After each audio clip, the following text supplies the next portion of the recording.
السلام عليكم ورحمة الله وبركاته. نugu horeyn magacaygu waa Ayaan Saleebaan Nuur ahna gudoomiyaha ururka hablaha aragga naafada ka ah ee Tafbalan Girls ee magaciisa loo soo gaabiyay TPG. halkan waxaan ka salaamayaa madaxweynaha Jamhuuriyadda Soomaaliland Mudane Muuse Biixi Cabdi, madaxweyne ku-xigeenka Cabdiraxmaan Saylici, golaha wasiirada iyo dhammaan shaqaaleynaha qaranka. inta ka bacdi waxaan halkan ka salaamayaa marti sharafta qaayaha leh ee ka soo qayb gashay munaasabadda quruxda badan iyo hablaha aragga naafada ka ah, sidoo kale iyo hablaha maqalka naafada ka ah ee ka soo qayb gala munaasabadda. inta ka bacdi munaasabaddan maanta waxaynu ku daafuri doonaa maalgelinta hablaha aragga naafada ka ah. 12 hablood oo aragga naafada ka ah oo ka kala yimi 4 gobol oo kamid ah gobolada Soomaaliland sida Togdheer, Saaxil,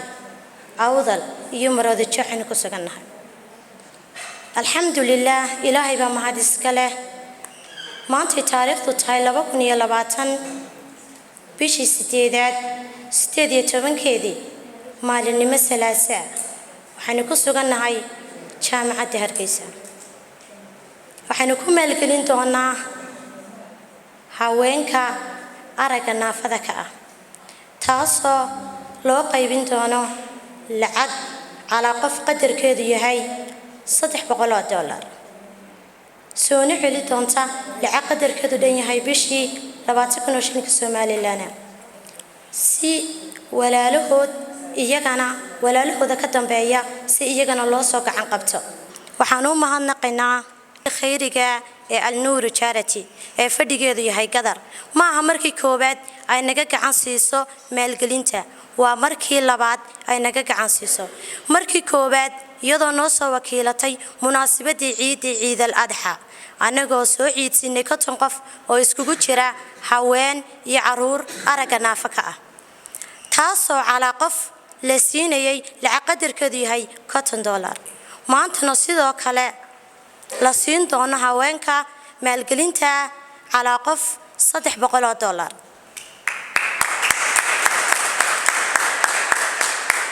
ujeedadii markii hore ururka aanu aasaasnay waxay ahayd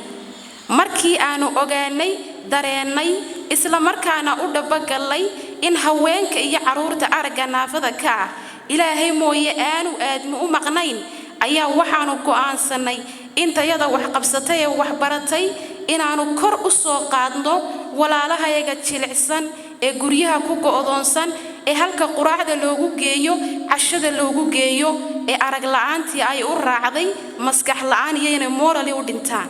ururkani markii uu jiray muddo 3 bilooda isagoo oo la qaban xafladii shaacinta ururka ayaa waxaanu jeclaysanay inaanu guryaha ku booqano haweenka iyo caruurta aragga naafada ka ah si aan u soo ogaano xaaladooda nololeed. waayo marka doonaysa inaad hawl bilowdo waa inaad xog fara badan ka haysataa. sidaa darteed ayaanu guryaha ugu booqanay. alxamdulillah, qoysas fara badan ayaanu la soo kulannay, soona ogaanay xaaladooda nololeed.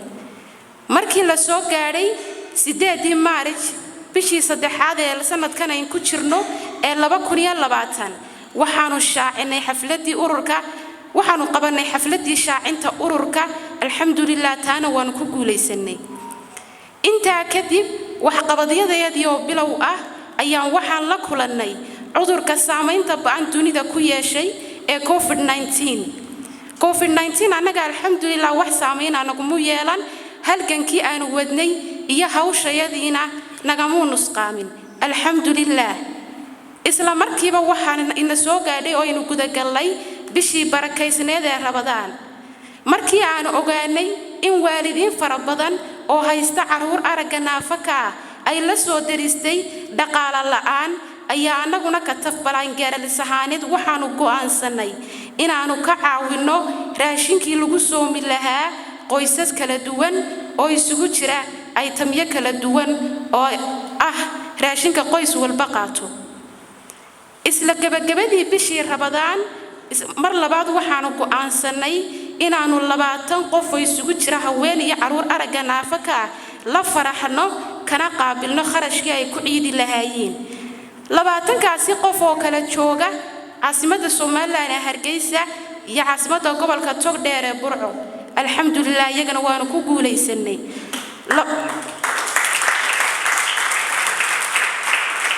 20kaasi qof may jirin cid naga gacan siisay haday noqoto dawladda haday noqoto xisbiyada macaaridka iyo haday noqoto shacbiga Soomaaliland dhamaantoodba jeebkayaga anaga ka tafbaraan gaaril sahaaneed ayaanu ka ciidsiinay marka laga reebo shakhsiyaad kooban oo iyagu Ilaahay dartii wax soo dhiibtay labadii bilood ee u dhaxeeyay Ciid al-Fitri iyo Ciid al-Adha iskamaanu fariisan halkankayagii halkii baanu ka sii wadnay waxaanu bilownay barnaamijyo wacyigelin ah oo miidiyaha u marinaynay haweenka iyo caruurta aragga naafada ah iyo waalidiinta dhalay caruurta aragga naafada ka ah iyo dhammaan bulshooyinka kala duwan ee afka Soomaaliga ku hadasha waxa la soo gaaray u diyaar garowgii munaasabadii Ciid al-Adha waxaanu go'aansanay ka tafbalaan gaaril sahaaneed inaanu hawshii Ciid al-Fitri aanu qabanay ee koobnayd si laabno halkaasi iyada Ciid al-Adha konton qof oo isugu jira haween iyo caruur aragga naafada ah ayaanu ciidsiinay oo nu la faraxnay kontonkaasi qof oo ku kala sugan 4 gobol oo kamid ah gobolada Soomaaliland sida gobolka Togdheer gobolka Saaxil gobolka Maroodijeex iyo gobolka Gabiley alxamdulillah hawshaasi safar dheer aan u galnay awgeed waanu ku soo guuleysanay waana inoo suura gashay inta kadib maanta waxaynu ku sugannahay xafladda daahfurista maalgelinta lagu maalgelinayo 12 hablood aragga naafada ah oo ganacsi loo abuurayo run ahaantii qofka aragga naafada ka ah wax walba uu qabsan kara balse mahmaah Soomaaliyeed baa ahayd lax walba shilka isdhigta lagu qalaayay qof walba halkuu isdhigo ayuunba isagana iyad sidoo isagu halkuu isdhigo ayuunba qof walba lagu la dhaqmaya waxaan dadkana aragga naafada ka ku dhiiri gelinaya xarunta madaxtooyada jirka oo dhan waa laga xukumo waa maskaxda ee madaxiina kor u soo qaado umada soo dhexgala waxaad ogaataan baahida dadka disableka inay tan iyo xaawiye aadan ay soo taagnayd hase yeeshee maalinba ay marxalad soo martay adduunka horu maray ee aynu nidhaahno reer galbeedka hadday Mareykan tahay hadday Ingiriis tahay waxa ururkii ugu horeeyay ee maxayada u dooda dadka disability-ga ah la register gareeyay 1973 waa shalay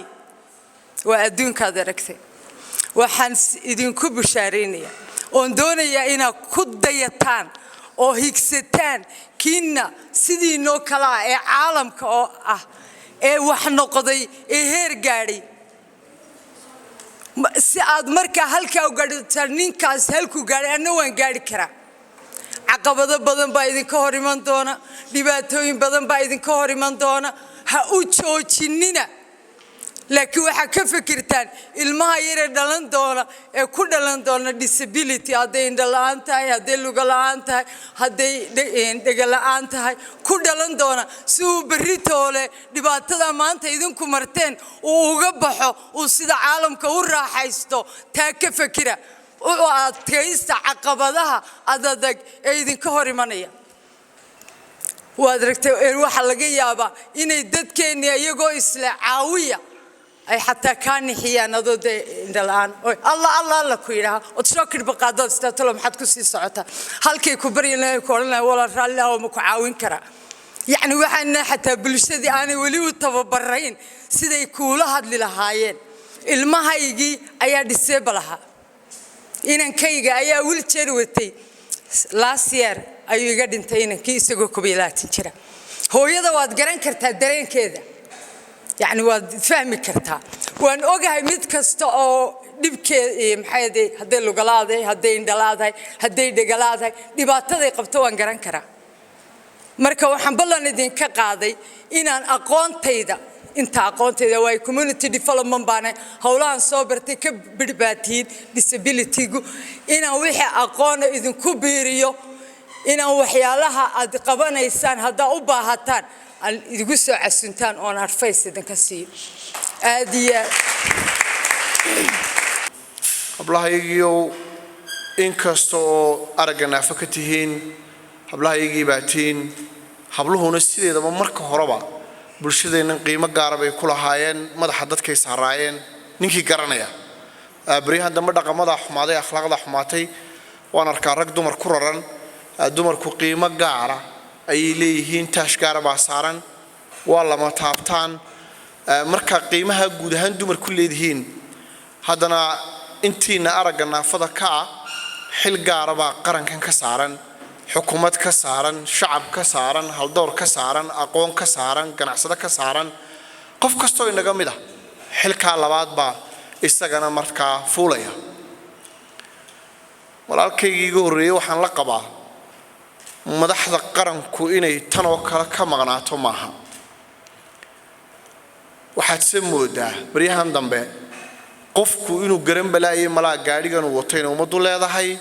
shidaalka ku jira inay ummaddu leedahay waqtigiisana in laga iibsaday oo mushahar lagu siiyo annaga cid mushahar nagu saa ma jirto dhulkaanu isaga habeen kasta 4-3 meelood baa isaga daba qaadnaa waa xil iyo waajib aanu isa saarnay laakiin ninka ummaddan mas'uul ah xilkaasi mushaharna uu ku qaataa inuu ummadda ku xidhnaado ummadda dhex joogo haddii uu mashquul yahay waa ogolahay laakiin dawaa in marka casuumadda loo geeyo dhadaan uu mashquul baan maanta ahay idin ma iman karayo laakiin wixii ay garataan xafiiska igu keena waan dhamaystiraya sidaas ay idinaya hato mar guuleysta walaalayaal hanaga niyad jabina insha Allah ta'ala madaxweynaheen waa madaxweyne qaranka waa soo halgamay uu garanaya duruufta qof ku nool yahay maarta aragga naafaka ahi insha Allah dhawaaqani waa gaari doonaa hadduu xitaa iska daayo miisaaniyadda insha Allah mushaarkiisu kootaata ka ku xil qaadi doonaa insha Allah isagana saasaynu ka rajaynaa ka filaynaa khayr baan idin rajaynayaa guuleysta walaal hanaga niyad jabina dalkeena Soomaaliland wuxuu qurux badnaanayaa markuu idinkeedan qurxiyo wassalaamu calaykum waraxmatullaahi wabarakaatuh anigu waxaan keliya oon codsanayaa waa culays in qof aragga naafada ka ah uu keligii socdo yaan la fudaysanin marka ay barnaamij leeyihiin ay meel isugu yimanayaan qof waliba wuxuu u baahan yahay qof kale ama laba qof soo diyaariya waxay u baahan tahay inantii aragga naafada ka ahayd ee mas'uulka ahayd iyadoo qurux badan inay halkaa timaado waxa saaran dadka la jooga ama la dhashay ama asxaabtooda culays weyn baa saaran isu keenidoodu gudoomiyaha uu barbare iyo laftigeedu ka timaadaa isu keenidoodu waxa weeyaan waa mas'uuliyad dhan weeyaan haddaba waxaan ma codsi u bari jirin waxaan idinka codsanaynaa taas u ballahaya waxaan ummadda u sheegaynaa ee ku waajiba waliba dadka waxaysta inay hablahaasi helaan dhul ay leeyihiin oo ay xafiis ka samaystaan iyo gaari ay ku fuliyaan waan isku dayay anigu inaan maxay hayday madaxda qaranka waliba dawladda hoose la hadlo iimay suurtagelin in laga caawiyo markii ay u qaybinayeen caruurta aragga naafada ka iyo haweenka ee ay tegayeen burco iyo berbera iyo ay dhulkaa tegayeen in xataa calaaqal lagu caawiyo shidaalka iyo gaadhiga waayo intii kale iyaga isu soo abaabulay way suurtageli weyda haddana waxa weeyaan dad u joojinaya waxaa maaha laakiin markaad xil qaado xilka waxaad u qaadaysaa cidi kuma yeedhan adiga yimi waxaan u timi inaad mas'uuliyadda aad ummadda u hayso ee mushaharka lagu siiyo lacagta nagaga qaadato sidoo Cabdikariin Axmed nooga sheegay aad waajibkeedii gudato hablahaas waxay u baahan yihiin gaari bay u baahan yihiin waayo qof aragga naafaka ah oo laga soo qaadayo magaalada dibaddeeda ama xaafadaha dee ma soo lugayn karo waa inuu qof haysto soo kaxeeya waa inuu gaari haysto waa inuu marka dambe gaari celiya haysto waa inuu shidaalkii haysto haddana iyagoo intaasoo dhan qabanaya ayay haddana iyagii wax caawinayaan damiirkii halkuu maray dadnimadii halkay martay muwaadinimadii halkay martay dalkani waxba dadka qaar baa yidhaa waxba ma hayno halkaynu ka nimi waa ogtiin waayo lagumaba fakari jirinba qof indhala iyo qof dhegale iyo qof laxaada laakiin waxaad aragtaa inaynu marxalado badan ka soo gudubnay dadka intii aan joogin ayaan u sheegayaa intii joogtayna way joogtay marxalado badan oo aad u adag oo nooliba jir oo loo odhan jiray talo berri miyaad noolaan waxaas waynu ka soo gudubnay inta waxaan taaganahay hablaheennii aragga naafada ka ahaaba inale caruurtii iyo dumarkii aragga naafada ka ahaabaan wax u qabanaynaaye dee xaqii aanu qarankan dalkan iyo dadkan ku lahayn aanu helno waxaan ka codsanayaa yar iyo weyn madax iyo mijo xukuumad iyo shicib iyo baayamushtariba inay isgarab taagaan hablaha waxaan halkan uga yeedhayaa aanu ka guddoonsiin doonaa 11 hablood oo aragga naafa ka ah ka kala socda 4 gobol oo ka mid ah gobolada Soomaaliland Togdheer Awdal Maroodi Jeex iyo Saaxil waxaan uga horeysiin doonaa 4 hablood ee ka socda gobolka Togdheer waxaan u yeedhayaa Asad Cumar Jaamac iyadana gudoomi doonta lacag qadarkeedu gaarayo $300 ay soo celin doonto bil kasta 20,000 oo shilinka Soomaaliland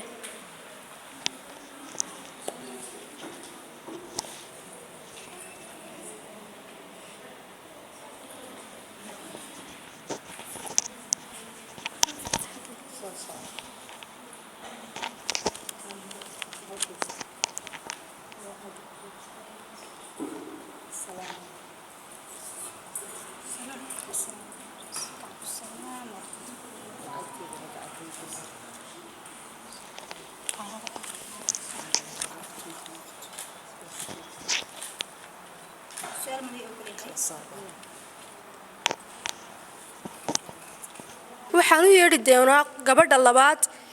Faadumo Ismaaciil Cabdi waxaan guddoonsiin doonaa qadar lacagteedu ay gaarayso $300 oo ina soo celin doonto bishii 20,000 oo shilinka Soomaaliland fadlan ha soo kacdo Faadumo cidii haysana soo kaxayso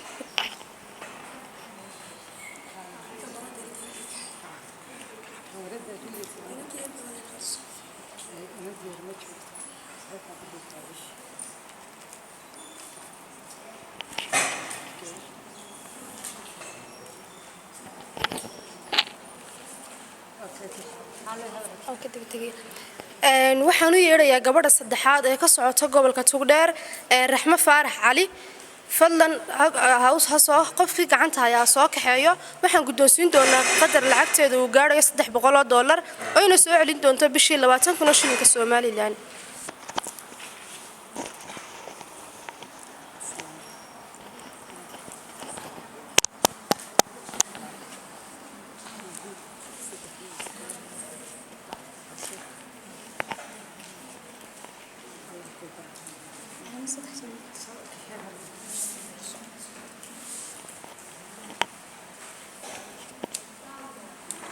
waxaan u yeedhi doonaa gabadhii u dambeysay ee ah gabadhii afaraad kana socota Togdheer waxay gudoomi doontaa qadar lacagteedu ay gaarayso $300 ay bishiina soo celin doonto 20,000 oo shilinka Soomaaliland fadlan ha soo kacdo Badre Maxamuud Cali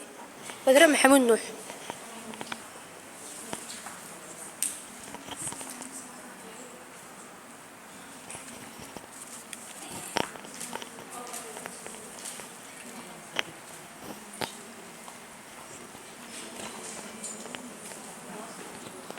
imika waxaan biloobi doonaa hablaha nooga soo boqolay gobolkii cilmiga Awdal waan ku maasantiin safarka dheer ee noo soo gasheen waxaan u yeedhi doonaa gabadha koobaad Hinde Maxamuud Caqli fadlan kaale soo gac gudoomana lacagta qadarkeedu gaarayo $300 oo ina bishii soo celin doonto 20,000 oo shilinka Soomaaliland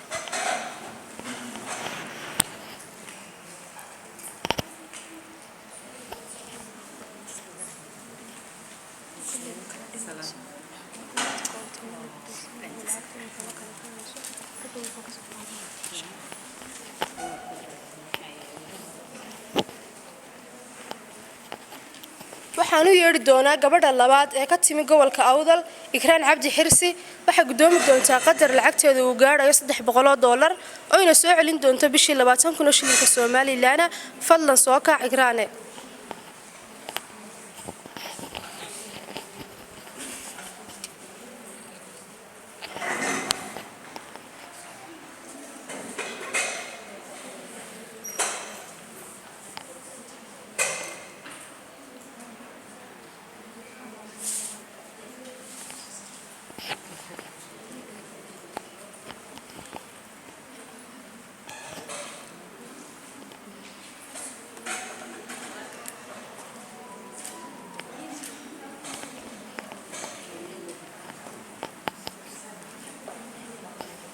iminkana waxaan bilaabi doonaa dhanka iyo saaxil magaalada Berbera waxaan u yeedhayaa Jamaal Xasan Maxamed oo gudoomi doonta qadar lacagteeda uu gaarayo $300 soona celin doonta bishii 20,000 shilinka Soomaaliland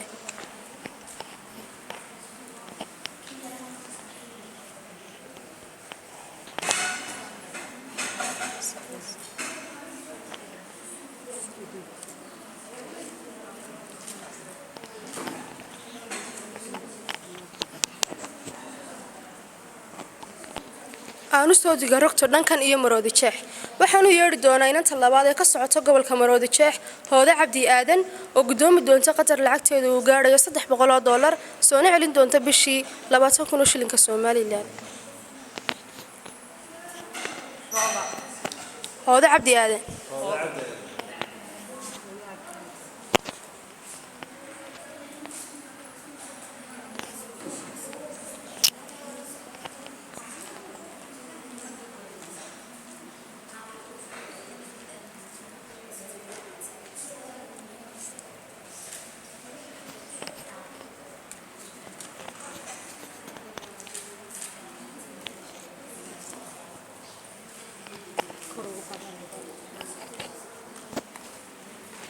aanu yeero gabadha labaad ee ka socota gobolka Maroodi Jeex Deeqa Muuse Jaamac ha soo kacdo hana gudoomato qadar lacagteeda uu gaarayo $300 ayna bishii soo celin doonto 20,000 shilinka Soomaaliland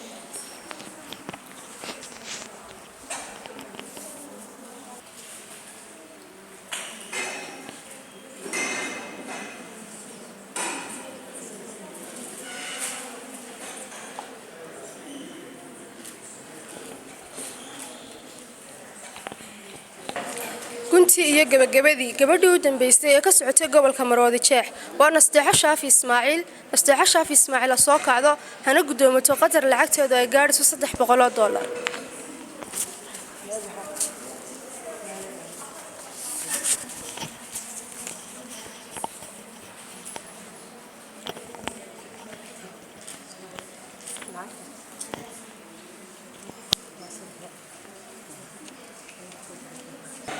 waxaan intaas inoogu dhamaatay 12 hawlood ee aan ku maalgelinaynay qadar ay